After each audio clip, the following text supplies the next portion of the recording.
आशीर्वाद या श्राप।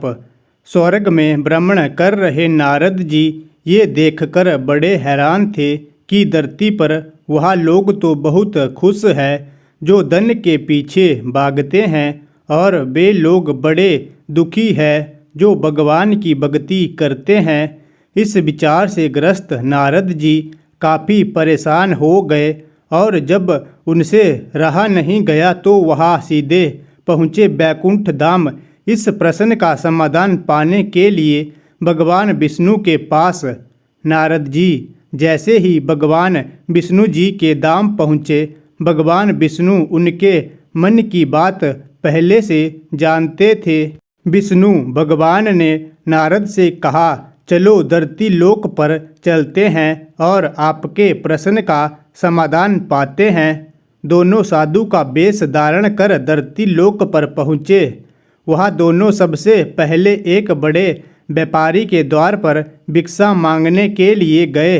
उन दोनों को अपने द्वार पर देखकर व्यापारी बड़ा गुस्सा हुआ, उन्हें भला बुरा कहा और बिना कुछ दिए उनको वहां से जाने के लिए कहा।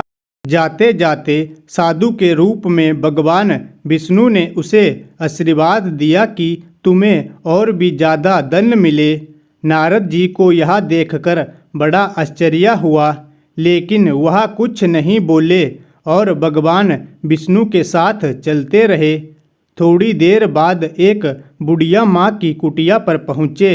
वह गरीब बुढ़िया एक छोटी सी कुटिया में रहती थी। उसके यहाँ जाकर जब दोनों साधुओं ने भिक्षा मांगी तो बूढ़ी माँ बोली, मेरे पास तो आप लोगों को देने के लिए ज़्यादा कुछ है नहीं, लेकिन हाँ, मेरे पास एक गाय है जो दूध देती है। अगर आप चाहो तो मैं उस गाय का दूध दो कर लाती हूँ। आप दोनों के लिए उसे पीकर अपनी भूख शांत कर सकते।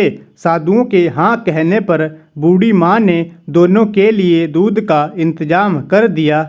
खुश होकर साधु के वेश में विष्णु भगवान ने जब बूढ़ी से कहा कि बताओ तुम्हें क्या चाहिए, तो बूढ़ी माँ ने कहा कि मुझे कुछ भी नहीं चाहिए, बस आप आशीर्वाद दीजिए, मेरे लिए इतना काफ़ी है। आशीर्वाद देकर दोनों साधु वहाँ से जाने लगे। तब जाते जाते विष्णु भगवान ने बूढ़ी माँ से कहा कि तुम्हारी गाय कुछ दिनों में मरने वाली है।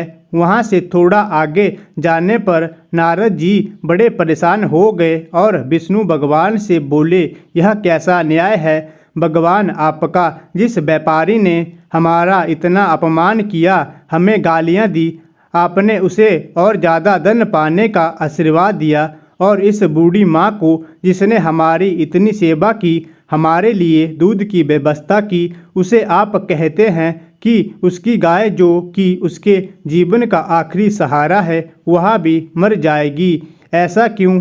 नारद जी के सवालों को शांत करने के लिए भगवान जी ने चेहरे पर मुस्कान के साथ कहा कि मैंने उस व्यापारी को जो आशीर्वाद दिया, दरअसल वो उसके लिए शाप था। उस व्यापारी का मन पूरी तरह से धन कमाने में फंसा हुआ है, और अगर उसे और ज़्यादा धन मिलेगा तो वह आखिरी समय तक उसी धन के पीछे भागता रहेगा और अगले जन्म में सांप बनकर उसके पास कुंडली मारकर बैठा रहेगा।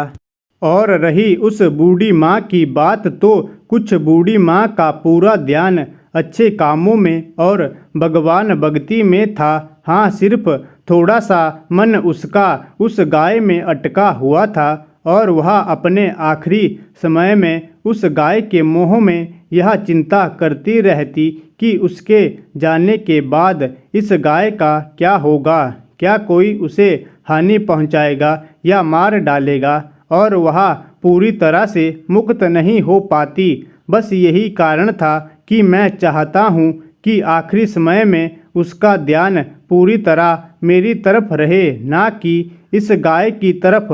भगवान विष्णु के समझाने के बाद और इस पूरी घटना के बाद नारद जी का मन पूरी तरह से शांत हो गया और वह खुशी खुशी स्वर्ग लौट गए।